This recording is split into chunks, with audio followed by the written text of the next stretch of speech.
Privește cerul plin de stele, privește-mi ochii triști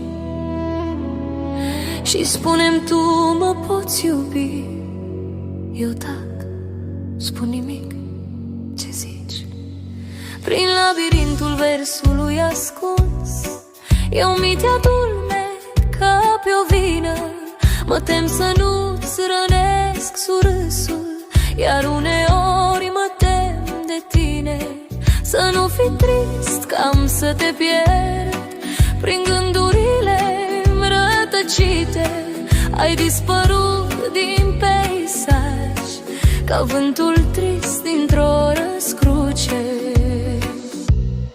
Mă mai auzi? Eu mi te simt.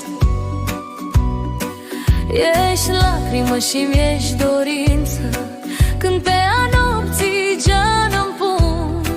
Cu tine-n gând ador fierbinte și mi-ard obrajii sufletul.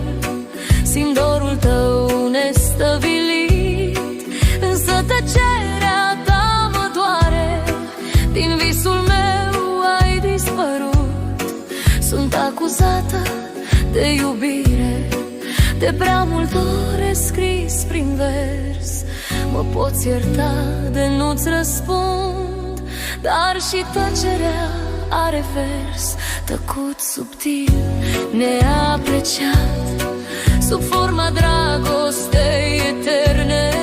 De tine sufletul mi-l prind, tu nu te teme. Mai e vreme să poți să mă urăști de simți, să poți să-mi fulger dorul tot cu ascuțite vorbe dure. Te simt, ești dur și știu că poți să nu te superi când am murgul cădea valin pe visul tău. Eu voi fi umbră, fi voi ștearsă din gândul tău, din dorul tău. Doar vagi iluzii și tăceri prin suflet îți vor aminti de mine, poate